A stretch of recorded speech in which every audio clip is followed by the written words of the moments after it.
आप सभी साथियों को नमस्कार। दोस्तों, मैं आपका साथी धर्मराज यादव और आज की इस वीडियो में मैं आपके लिए बहुत ही इंपॉर्टेंट टॉपिक लेके आया हूं, जिसमें हम आपको बताएंगे कि मल्टीपल इफेक्टिव ऑपरेटर प्लांट यानी कि एमई प्लांट में आप मटेरियल और एनर्जी का बैलेंस का कैलकुलेशन कैसे करेंगे। ये जो टॉपिक है बहुत इंपॉर्टेंट है। जो भी दोस्त हमारे एमई प्लांट में वर्क करते होंगे उनको ये जानकारी होना चाहिए।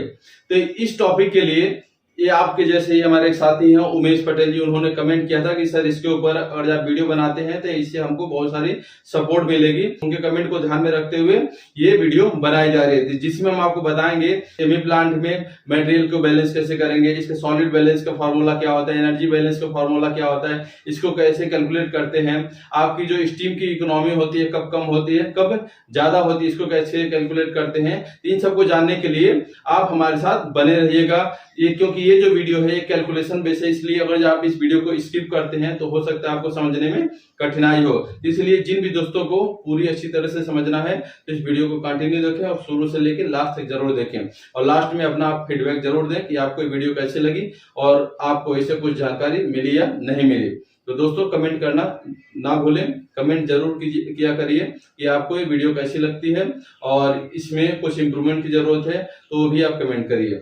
तो आइए करते हैं वीडियो को स्टार्ट और समझते हैं कि एमई प्लांट में मटेरियल और एनर्जी बैलेंस का कैलकुलेशन कैसे किया जाता है।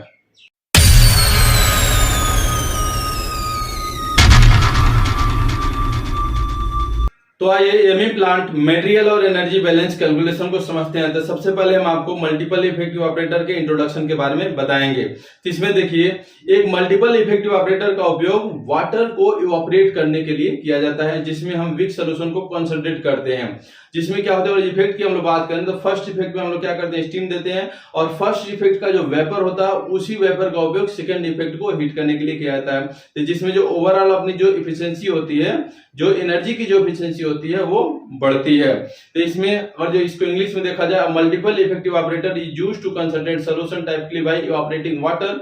The system used the vapor produced in one effect to heat the next, increasing overall energy efficiency. अब बात करते हैं एमई प्लांट के की कंपोनेंट्स के बारे में, यानी कि एमई प्लांट के मुख्य भाग के बारे में। तो इसमें देखिए, फर्स्ट अपना इफेक्ट्स। इफेक्ट्स क्या होती है, जहां पर हम लोग इवापोरेशन करते हैं, जहां पर वाष्पीकरण होती है। सेकेंड है कंडेंसर। कंडेंसर का मतलब है कि जो भी वेपर है उसको जहां पर कंडेंस किया जाता है उसको हम लोग कंडेंसर बोलते हैं। थर्ड है पंप एंड हीट एक्सचेंजर, जहां पर क्या होती है, इसको वाटर को रिसर्कुलेट करने के लिए यानी कि अपना वीक सोल्यूशन को रिसर्कुलेट करने के लिए किया जाता है। और एक्सचेंजर है जहां पर हीट का एक्सचेंज कराया जाता है। नेक्स्ट है मटेरियल बैलेंस। मटेरियल बैलेंस मतलब कि एमई प्लांट के अंदर जो भी मटेरियल इंटर हो रहा है, कितने फ्लो से इंटर हो रहा है और कितनी क्वांटिटी में इंटर हो रहा है, वही और जो एमई प्लांट से जो एग्जिट हो रहा है, जो भी मटेरियल उससे बाहर जा रहा है, तो वो कितने फ्लो से हो रहा है और कितने क्वांटिटी में हो रहा है, तो उसको भी बैलेंस करते हैं। तो वही यहाँ पर लिखा है, the material balance involve tracking the flow of mass into and out of the system. इसका भी एक बेसिक इक्वेशन है जिसके द्वारा हम लोग कैलकुलेट कर सकते हैं कि मटेरियल बैलेंस कैसे किया जाता है। इसमें देखिए, फर्स्ट है फीड। फीड को हम लोग एफ से यहाँ पर डिनोट करते हैं और ये क्या होती है कि अपने एमई प्लांट के अंदर जो भी मटेरियल आ रही है वो कितनी इंटर कर रही है। सेकेंड है अपना कंसंट्रेटेड प्रोडक्ट, जिसको हम लोग पी से डिनोट करते हैं और इसमें होती है कि आपका जो कंसंट्रेटेड जो सोल्यूशन है वो सिस्टम से कितना एग्जिट हो रहा है, कितना बाहर जा रहा है। थर्ड है अपना वेपर, जिसको हम लोग यहाँ बी से डिनोट किए हैं। वेपर क्या होती है कि जितने भी इफेक्ट है उस इफेक्ट से कितना वेपर जनरेट हुआ, कितना वेपर जनरेट हुआ। फोर्थ है अपना कंडेंसेट। कंडेंसेट को यहाँ पर सी से डिनोट किया गया है और कंडेंसेट का मतलब है कि जितना भी अपना जो वेपर जनरेट हुआ जितने भी इफेक्ट से, तो उसमें से कितना जो है जो कंडेंस हुआ, जितना है जो वेपर से लिक्विड में कन्वर्ट हुआ, तो इसको कैलकुलेट कर सकते हैं। इसका एक सिंपल इक्वेशन है जिसको हम लोग लिखते हैं F equal to P plus B. F क्या है, यहाँ पर फीड है, जो P है यहाँ पर ये है कंसंट्रेटेड प्रोडक्ट है और जो V है वो है वेपर। तो इसके द्वारा आप मटेरियल का बैलेंस कर सकते हैं कि F कितना हमने फीड किया इक्वल टू कितना इसका कंसंट्रेटेड प्रोडक्ट बना और कितना इसका वेपर जनरेट हुआ। अब हम बात करेंगे टोटल सॉलिड बैलेंस के बारे में। तो इसमें हम लोग अभी एज्यूम करते हैं कि हमारा जितना भी फीड हो रहा है इसमें हमारा जो है वेपर ही जनरेट हो रहा है, इसमें हमने कोई भी कंसंट्रेट हमारा यानी कि हमारा जो सॉलिड लॉस है कुछ भी हुआ नहीं है। हमारा सॉलिड लॉस क्या है, 0 है। उस कंडीशन में जो फॉर्मूला है F into X F equal to P into X P, जहां पर F क्या है अपनी फीड है और P क्या है प्रोडक्ट है, और यहाँ पर XF और XP क्या है, F क्या है ये आपका मास फ्रैक्शन है फीड का, और जो एक्सपी क्या है, ये मास फ्रैक्शन है प्रोडक्ट का।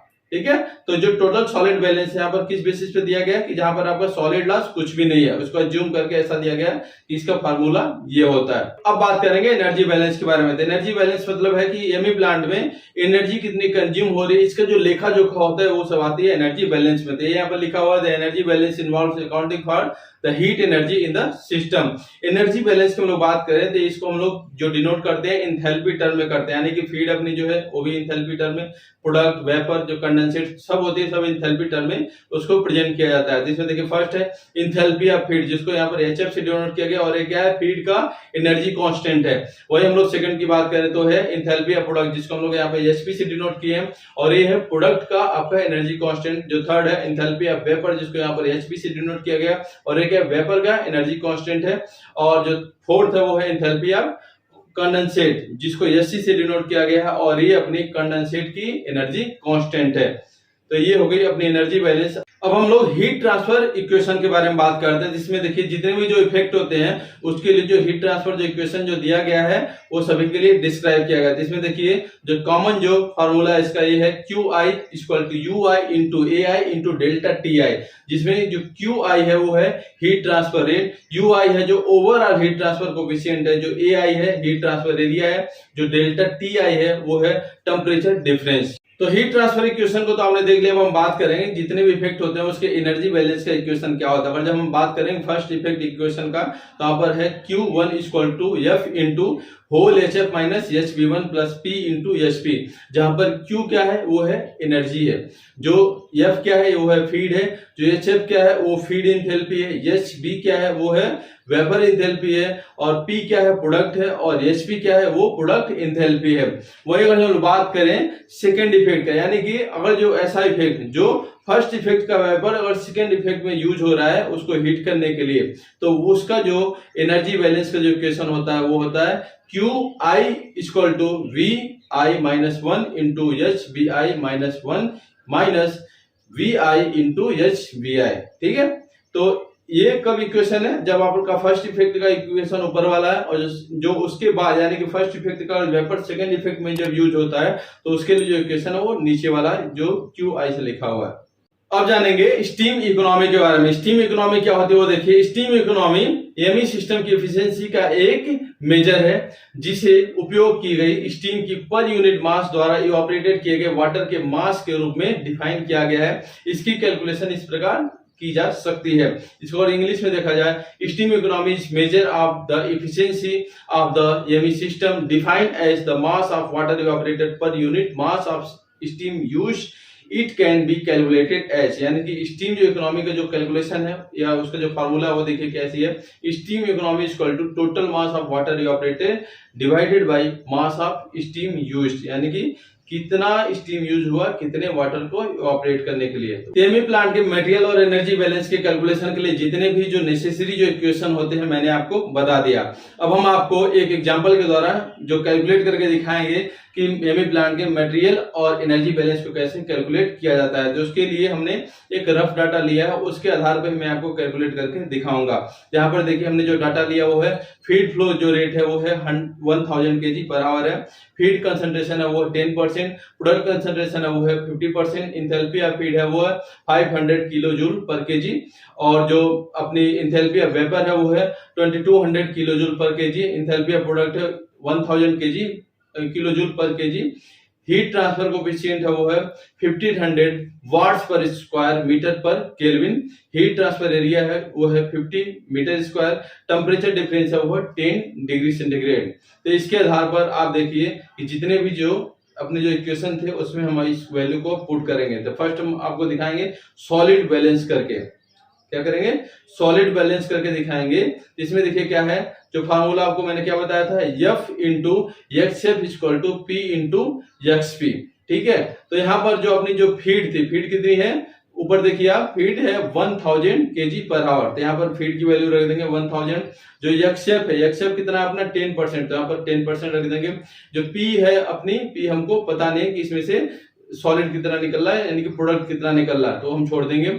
और यहाँ पर हम जो कंसंट्रेशन जो प्रोडक्ट है वो है अपनी 50%, तो उसका 50% रख देंगे तो उसको कैलकुलेट करते हैं सॉलिड बैलेंस को, तो अपनी आती है 200 kg पर हावर्स।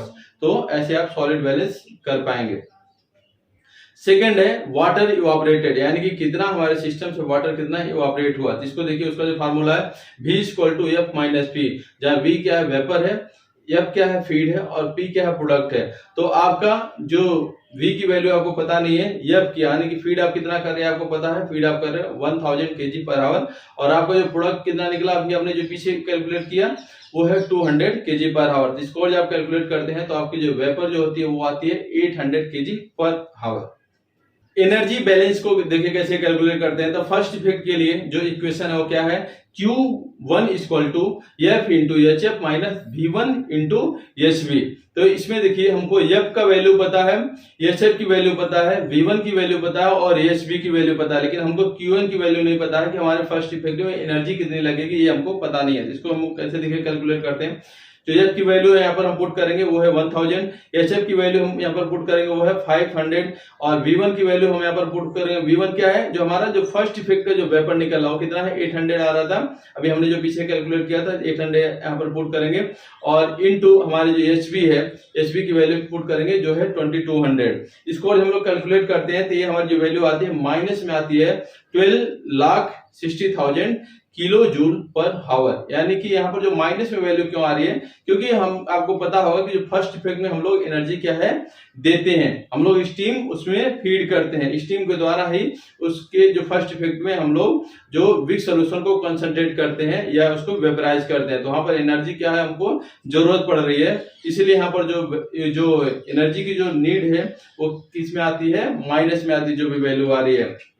ठीक है, इसको इंग्लिश में भी लिखा हुआ, the negative value suggest that the system need an external heat source to provide the energy, typically the first effect use steam. अब सेकेंड इफेक्ट की एनर्जी बैलेंस को कैलकुलेट करते हैं। तो इसका जो इक्वेशन है वो क्या है, Q2 = V1 × HV1 - V2 × HV2। लेकिन क्या होती है, अपना जो फर्स्ट इफेक्ट का जो वेपर होता है उसी वेपर का हम लोग उपयोग करते हैं सेकेंड इफेक्ट को हीट करने के लिए, यानी कि फर्स्ट इफेक्ट का वेपर ही सेकेंड इफेक्ट के लिए एक हीटिंग सोर्स का काम करता है। इसलिए और इक्वेशन की सिंप्लिसिटी के लिए हम लोग मान लेते हैं कि जो दोनों इफेक्ट की जो इंथैल्पी है वो क्या है, सेम है। ठीक है, किसके लिए हम लोग इक्वेशन को और सरल बनाना चाहते हैं तो मान लेते हैं कि दोनों जो इफेक्ट की जो इंथैल्पी है वो क्या है, सेम है। तब इक्वेशन अपना आता है Q2 = V × HV। और हमको पता है कि अपना जो फर्स्ट इफेक्ट का जो वेपर हो कितना है 800 आया था, और जो अपनी जो वेपर की इंथैल्पी हो कितनी है 2200 है। तो उस हिसाब से अगर आप कैलकुलेट करेंगे तो Q2 = आता है 17,60,000 किलो जूल पर आवर। तो इस प्रकार से आपने फर्स्ट इफेक्ट और सेकंड इफेक्ट एनर्जी बैलेंस का कैलकुलेशन कर लिया। तो स्टीम इकोनॉमी का जो फार्मूला है वो है total mass of water evaporated divide by mass of steam use. ठीक है, तो इस इक्वेशन में अगर हम लोग वैल्यू को पुट करते हैं तो आपने देखा था कि अपना जो फीड हमने 1000 किया था, उसका प्रोडक्ट कितना मिला था हमको 200 मिला था, तो जो इवापोरेटेड जो वाटर था वो कितना हो गया अपना 800 हो गया। तो हमने 800 वाटर को इवापोरेट किया, और हम लोग एज्यूम कर लेते हैं कि हमको 800 वाटर इवापोरेट करने के लिए हमने 800 kg पर आवर स्टीम को यूज किया। तो उस हिसाब से अगर जब हम लोग इसमें इस इक्वेशन में रखेंगे तो 800 डिवाइड बाय 800, तो अपनी जो स्टीम इकोनॉमी आएगी वो आएगी 1। तो जो एक्चुअली जो होती क्या है जो रियलिटी में कि अपनी जो सिंगल इफेक्ट की और जो क्या मल्टीपल इफेक्ट की ऑपरेटर है तो उसकी जो स्टीम इकोनॉमी होती है वो लेस देन 1 आती है, यानी कि 1 से कम आती है। क्योंकि हम लोग क्या करते हैं, फर्स्ट इफेक्ट का अगर एक ही इफेक्ट है तो उसका जो वेपर जो जनरेट हो रहा है तो उसको हम लोग डायरेक्ट कंडेंसेट ही करते हैं, उस वेपर को हम लोग दोबारा किसी चीज को हीट करने के लिए उपयोग नहीं करते हैं, इसलिए हमारी जो स्टीम इकोनॉमी है 1 से कम आती है। वहीं अगर हम लोग बात करें मल्टीपल इफेक्ट ऑपरेटर की, यानी कि 2 या 2 से ज्यादा जो इफेक्ट होते हैं उसमें और जब हम लोग बात करें तो स्टीम इकोनॉमी हमेशा 1 से ज्यादा आती है। अब हम लोग बात करते हैं इसके ओवरऑल कंक्लूजन की। यह simplified example multiple effective operator system में मटेरियल और एनर्जी बैलेंस की बेसिक अंडरस्टैंडिंग प्रदान करता है। प्रैक्टिस में कैलकुलेशन में details thermodynamic properties, heat loss and efficiency factors कारक शामिल होते हैं, लेकिन फंडामेंटल प्रिंसिपल समान रहते हैं। तो दोस्तों आशा करते हैं कि आपको इस वीडियो से अच्छी तरह से समझ में आया होगा कि एमई प्लांट में मटेरियल और एनर्जी बैलेंस का कैलकुलेशन कैसे किया जाता है। तो दोस्तों, अगर आपको जानकारी अच्छी लगी हो इस वीडियो को आप लाइक कर देना, अपने फ्रेंड सर्कल में इसको आप शेयर कर देना। और अगर आप इस चैनल पर नए हो, पहली बार अगर आपने इस चैनल पर विजिट किया हो तो प्लीज इस चैनल को सब्सक्राइब कर देना और साथ ही साथ बेल आइकन को एक्टिवेट कर देना। तो दोस्तों, अगर आपका भी कोई टॉपिक है जिसके ऊपर आप वीडियो बनवाना चाहते हैं तो आप हमको कमेंट करिए। उस टॉपिक के ऊपर जितना ही जल्दी पॉसिबल होगा मैं वीडियो बना के अपलोड करूंगा। तो आज के लिए बस इतना ही, मिलते हैं नेक्स्ट वीडियो में नेक्स्ट टॉपिक के साथ। धन्यवाद दोस्तों।